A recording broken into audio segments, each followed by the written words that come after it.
The great hall of the twins smelled of wet stone, roasted boar, and fragile peace. Robb Stark sat stiffly on a her-backed chair beside his new bride. Rosalind Frey, his jaw clenched so tightly he thought his teeth might crack. She was a quiet girl, her eyes constantly lowered, her voice so soft it was almost invisible. The celebration around them buzzed with music and laughter, but none of it touched Robb. His men clapped him on the back, toasted his name, yet behind the smiles were questions and worse pity. He couldn't stop thinking about Talisa, about the fire in her voice, the way she challenged him, healed the wounded without fear, and how her hand had fit in his like it had been carved to do so. She had changed him, taught him that honor meant little if you had to break your heart to keep it. But now Talisa was gone, not dead, not disappeared. Worse, he had left her. Walder Frey had watched the whole ceremony with a cruel smile that never reached his eyes. He hadn't wept when Rosalind was handed over like livestock, hadn't even blinked when she turned away to hide her tears. To him, this wasn't love or family.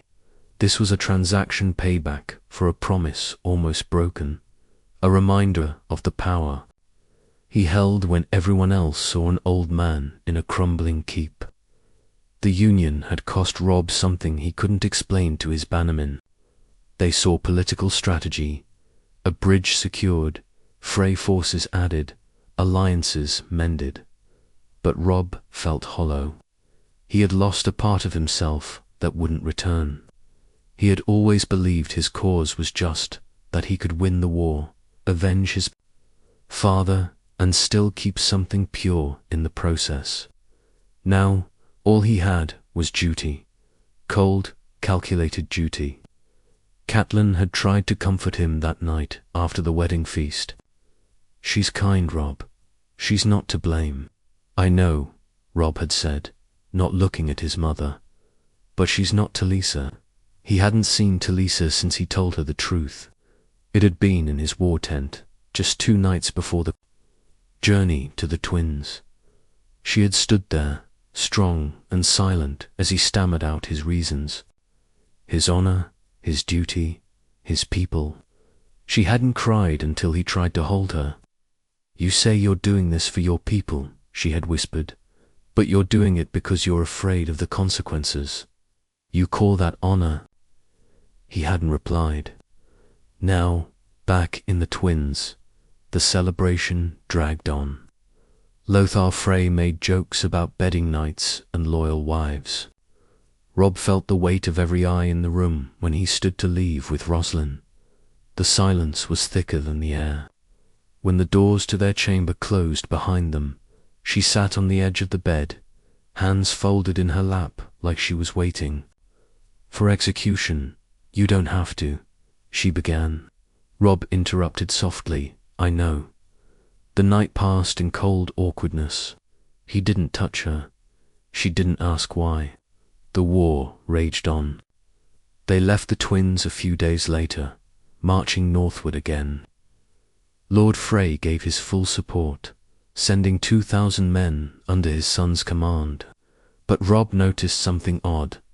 The Frey soldiers never mixed with his own. They kept their own fires at night, spoke little, and watched everything with the eyes of vultures. Something about their presence didn't sit right, but Robb had no choice. He had made his choice. Over the next few weeks, word of the marriage spread. The sent a cold reply. The Blackfish said nothing. The North remained quiet, but it was a silence Robb knew too well. It wasn't peace, it was disappointment. And then the raven came. From Talisa, just one line. "Your war may be just, but your heart is not in it anymore." Robb burned the letter that night, but the words stayed. His bannermen noticed the change. He spoke less, ate less. He fought still brilliantly, but his fire was dimmed. His heart, his compass, once filled with passion and purpose, was now ruled by the ghost of a woman he'd left behind. Yet outside, the war pressed on. Riverrun was still under siege. Tywin Lannister was still a looming shadow in the west. And the Boltons, well, they had yet to show their true face. But already, the North had begun to whisper, the Wolf King has lost more than love. He's lost himself. The riverbank near Riverrun was stained with mud, blood, and broken promises. Robb Stark stood over a map, fingers pressed to the parchment like he could force the world to obey. The siege had dragged for weeks. Edmure Tully, his uncle, was inside the walls, still defiant, still refusing to surrender. The Lannisters had fortified the southern path, and food was running low. Yet Robb hesitated. He was no longer the boy who had charged into battle with fury. Now he calculated, second-guessed, and questioned his instincts. The Frey men had grown bold. Ser Ryman Frey, fat and loud, offered suggestions to Robb's council, mocking the Tully resistance and hinting at letting Edmure rot. When Catelyn tried to remind the Freys that Edmure was family, Ryman had snorted, "And so's the girl your son married." Funny how quickly one forgets. Rosalind remained quiet in camp, rarely leaving her tent. She had taken to writing letters, though to whom, Robb never asked. He hadn't touched her since the wedding night. Their marriage was a cold alliance, sealed in ink and silence. She tried, in her own way, bringing him food, sitting near during council meetings, but every time he looked at her, he saw Talisa's absence like a phantom. The camp was tense. Grey wind growled more often now, pacing restlessly, snapping at strangers. The direwolf didn't trust the Freys. Neither did Robb, but he said nothing. He was tired of wars within wars. He had lost too many bannermen to stubborn pride. Then came the letter from Roose Bolton. "Lord Robb, I offer a plan. To take Harrenhal back from the Lannisters. It is bold, but we require men. Meet me near Matingpool. Bring Frey support." Robb read it twice. The Boltons had proven useful, but Roose had always been cold, too cold. Still, the chance to seize Harrenhal could shift the balance. He summoned his council. "We march east," he said. "We meet Roose. If we take Harrenhal, we drive a wedge through the Lannister lines." Catelyn frowned. "You trust Roose?" "I trust the opportunity," Robb said. "It's all we have left." As they marched, the landscape grew crueler. Forests gave way to ash and bone. Villages stood empty or burned. The war had not spared the riverlands, and the people had stopped cheering for the young wolf. They watched from broken windows, hollow-eyed and silent. No bread was offered, no songs sung, just long stares of men who had lost sons and wives in a war that promised justice but delivered death. One night, Robb found Rosalind sitting by the river alone. Moonlight danced on the water, and her hands were folded in her lap, like always. "You don't sleep," he said, approaching quietly. "I dream," she replied, "but not of here." He sat beside her, silence stretching between them. "I never hated you," she said softly. I knew I would never be her." He didn't speak. What was there to say? "I was promised. To a king, but not his heart. I thought maybe in time," she stopped. "But I know better." Robb turned to her. "You deserved more than this." "We all did," Rosalind whispered. Grey wind growled from the tree line. A shadow moved in. The dark, just a rabbit. But even rabbits seemed like threats now. The forest never slept. By the time they reached Maidenpool, Roose Bolton was waiting, pale as death, with his son Ramsay in tow. Robb eyed the younger Bolton with suspicion, his smile too wide, his voice too polite. Roose outlined the plan. We strike Harrenhal. From the east, the Lannister garrison is weak. Your Freys flank them. I lead the northern pincer. Robb nodded, but doubt gnawed at him. Every word from Roose felt like it hid something. That night, Robb met with Grey Jon Umber and Catelyn. Something is wrong, he said. Roose is too eager. And his bastard, there's something unnatural about him. Catelyn's face was pale. We have no more friends, Robb. Only allies who haven't betrayed us yet. The war was turning. Trust was a dying thing.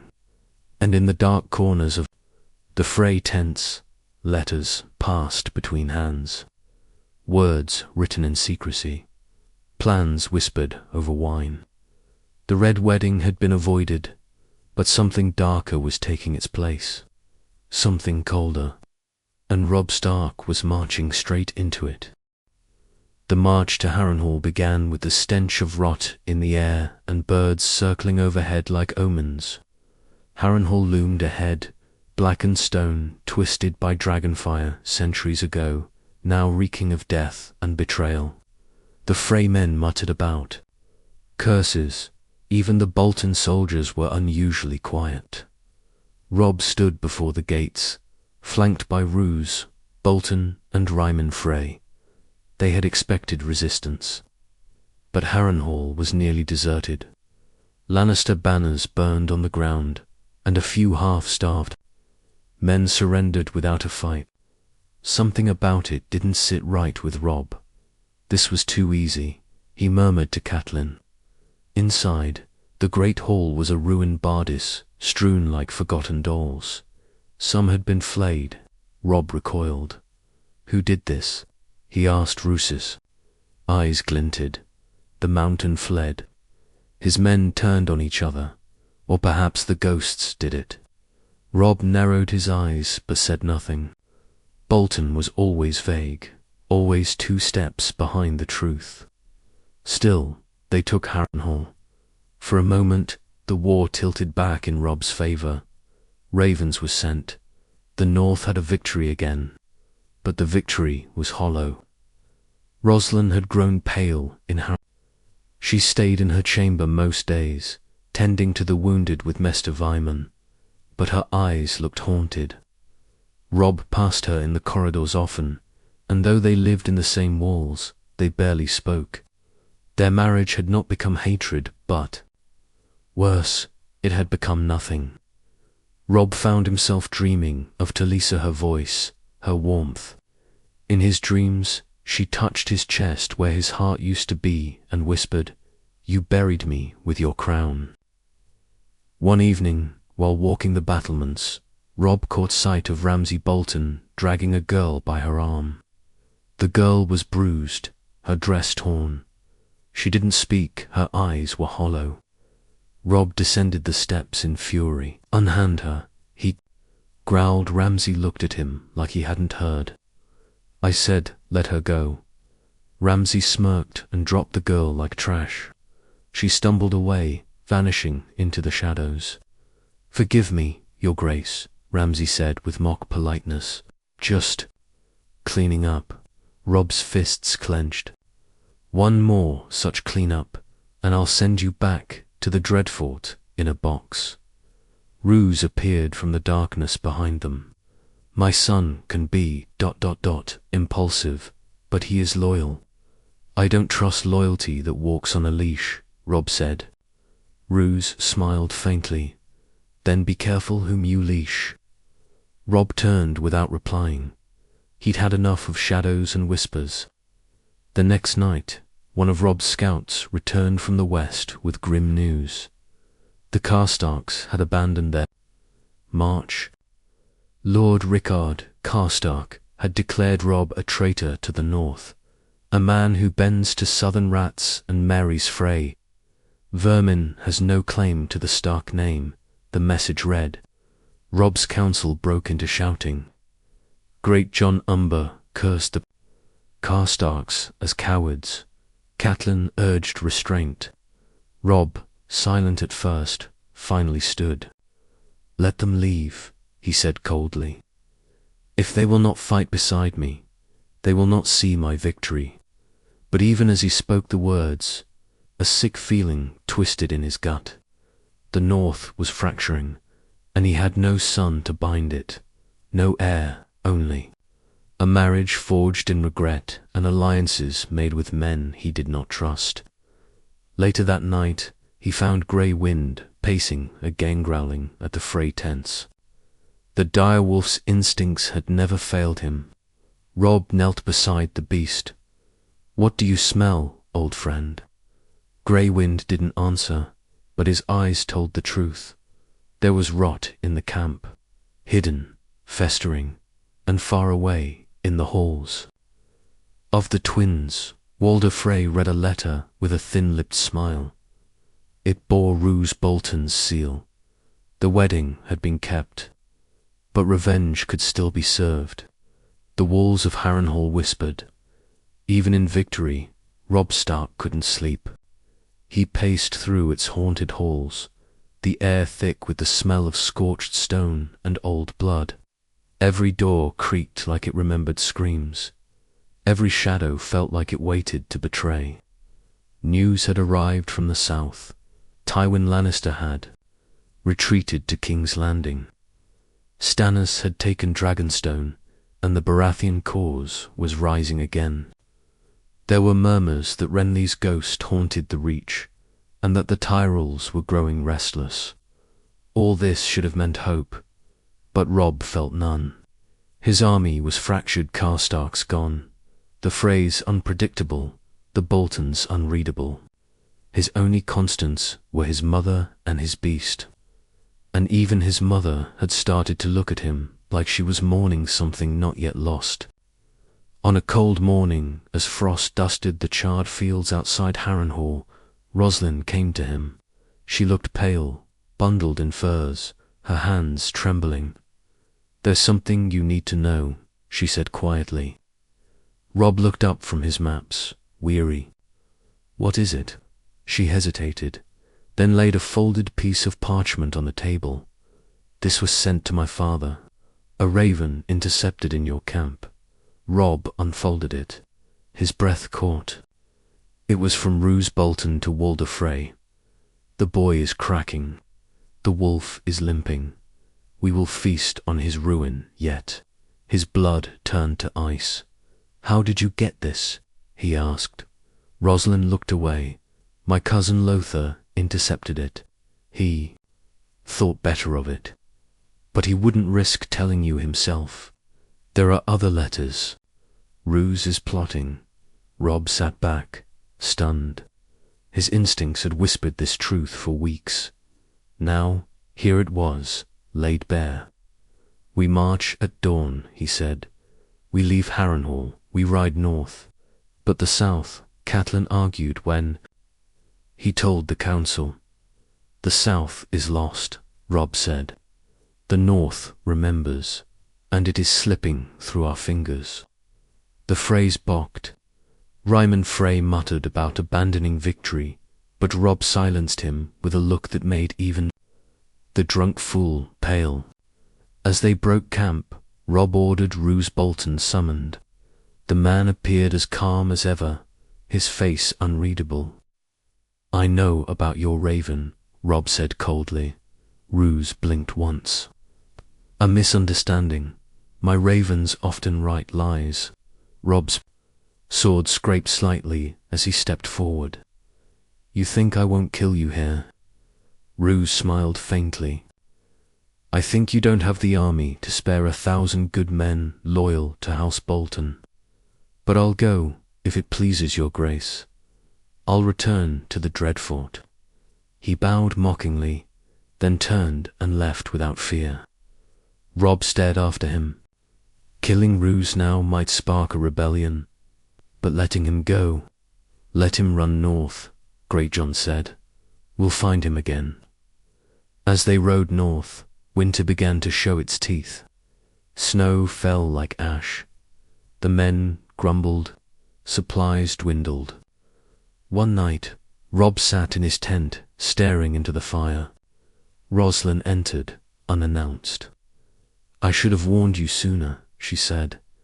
"I thought my father might truly mean peace." Robb looked at her then, really looked. She wasn't the fragile girl from the wedding. She had aged in weeks, shadows. Under her eyes, fear behind her calm voice. "You were a pawn," he said. "Like me," she nodded. "Do you still love her?" He knew who she meant. He didn't lie. Yes, Rosalind didn't flinch. Then win this war. Win it for her. Robb reached for her hand. She didn't pull away. "We may not be in love," he said, "but we can still be better than the monsters around us." For the first time, she smiled. But outside the tent, men from House Frey whispered among themselves, and somewhere in the night beyond their fires, a raven flew not to the Dreadfort, not to River Run, but to the twins, and with it a simple message: he suspects. Strike soon, or lose the chance forever. The snow thickened as the army pressed northward, and the roads turned to rivers of ice and mud. Horses limped. Men died in their sleep from cold. And still, Robb pushed on, his heart heavier with each passing day. The north was his home, but now it felt like a grave waiting for him to fall in. They passed through ravaged villagers' homes, reduced to blackened skeletons, fields salted and useless. No cheering crowds, no raised banners, just silence and suspicion. The North remembered, yes, but it also resented. They hadn't forgotten Robb's marriage. They hadn't forgiven it. At White Harbour, Lord Wyman Manderley received Robb coldly. The Manderleys had always been proud and loyal, but even loyalty had limits. "You bring Freys and Boltons into the North," Wyman said, thick fingers drumming his table. "You wed a southern girl in a southern deal, and now you return, seeking shelter." Robb met his eyes. "I return to reclaim what's mine, my home, my people, my father's legacy." Wyman frowned. "You left with fire in your heart. You've come back with ghosts." Robb said nothing. The truth didn't need defending. Later that night, while warming his hands by the hearth in the great hall, Robb received another letter, this one bearing the direwolf seal of House Stark. It was from Maester Lewin at Winter. The news was like a blade to the chest. The Ironborn had taken Winterfell. The castle burned. Bran and Rickon presumed dead. The parchment crumpled in Robb's fists as his knees buckled. Catelyn caught him by the shoulder, but her own face was ghost pale. "No," Robb whispered, "not them." Rosalind stood in the shadows, eyes wide with shock. "She didn't speak, Greyjoy," Robb growled. "He took my brothers, my home." "We'll take it back," Catelyn said softly, though her voice trembled.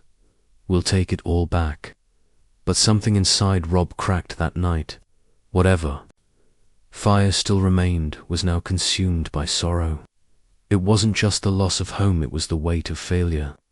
He had tried to be a just king, a good son, a loyal brother, and he had failed them all.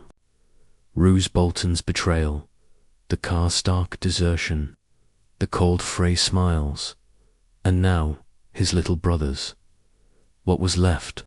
Grey wind howled outside the hall that night, louder than he ever had.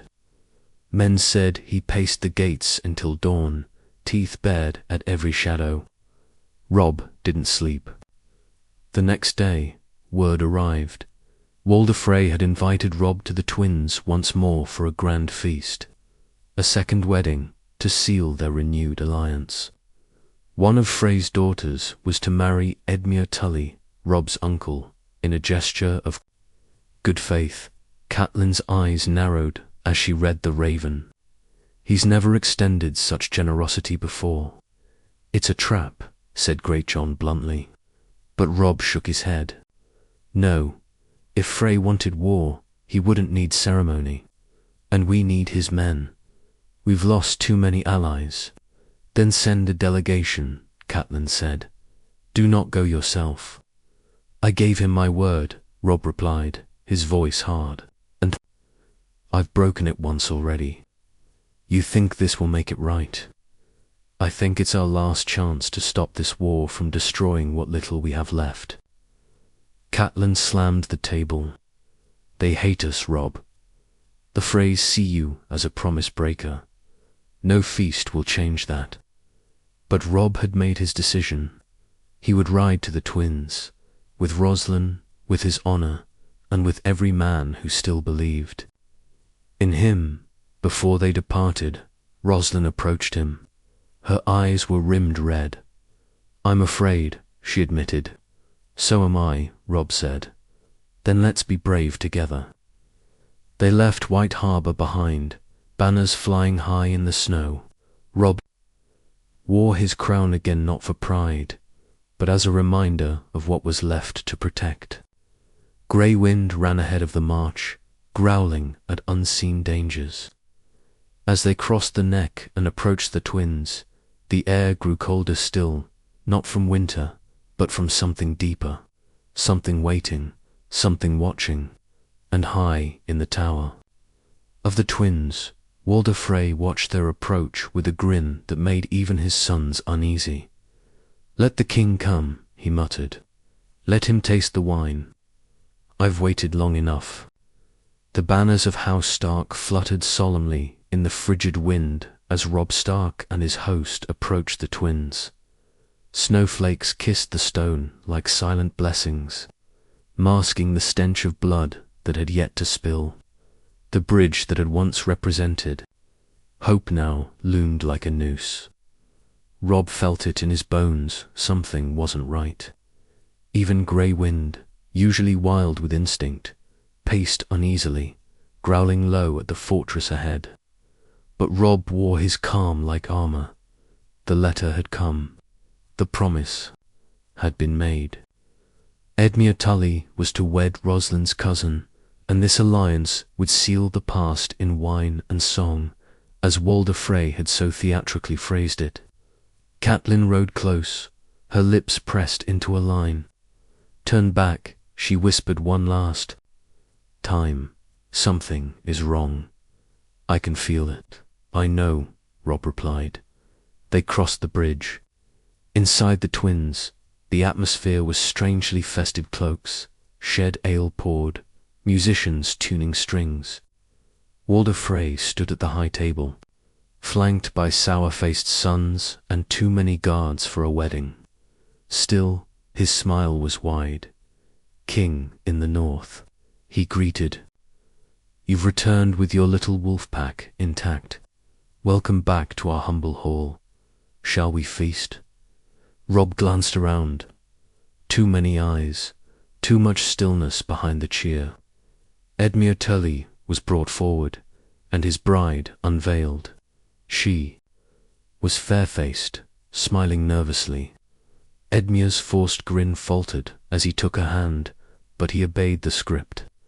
They were married by a septon who looked half-drunk, and the hall erupted into claps and music. Robb raised his goblet once, drank only a sip. Catelyn didn't touch hers. Roslin sat beside him, her hands trembling under the table. She leaned in, whispering so low he almost missed it. Leave now, please. Robb turned, heart seizing. What? I tried to stop it. I wrote to my cousin. I warned you, but they, her eyes filled with tears. They planned this anyway. Robb stood slowly, his chair scraping against the stone. The musicians stopped. A single note hung in the air. Catelyn rose too. Her eyes darted across the room. Guards had moved behind the northern men. Crossbows appeared from balconies. The Freys smiled too wide. Grey Wind's howl split the air from the stables outside, and then cut short, silenced by blades. Frey raised his goblet. "To the king in the north," he said, smiling. Then he spilled it. The first arrow hit Robb in the shoulder. Chaos erupted. Men screamed. Crossbows thudded. Northern bannermen fell where they stood, wine and blood mixing. On the floor, Catelyn seized a dagger, slicing the arm of a guard near her, trying to reach Robb. "Run!" She screamed, "Robb, run!" Roslin was sobbing, screaming, shielding herself even as arrows struck the men beside her. Robb turned, blood soaking through his tunic, and met his mother's eyes. He charged the dais, cutting down to Frey guards. But another bolt pierced his leg. He fell to one knee. Walder Frey laughed, standing above him. "A crown doesn't make you king, boy. A promise kept does. And you broke yours." Robb gasped, rising with one last effort. He looked toward Catelyn. She held a blade to the neck of one of Walder's young wives. "Let him go, or she dies," Catelyn screamed. Walder paused, chuckled. "She's already dead, my lady." Then Roose Bolton stepped from behind a pillar, eyes cold as the grave. He didn't speak, he just moved. Robb saw the blade only when it was buried in his chest. "The Lannisters send their regards," Roose whispered. Robb staggered, looked to Roslin, looked to Catelyn, then fell. Catelyn's scream was a thing torn from the depths of every mother's soul. She slashed the throat of the girl in her grip. The body crumpled. So did she. A Frey blade slit her throat before the silence could fall. The music started again. Outside, snow continued to fall, quietly burying the dead. The king in the north was dead. But what Walder Frey didn't understand, what Roose Bolton would learn in time, was that the north never forgets, and the north never forgives. The wolf was slain, but winter had only just begun.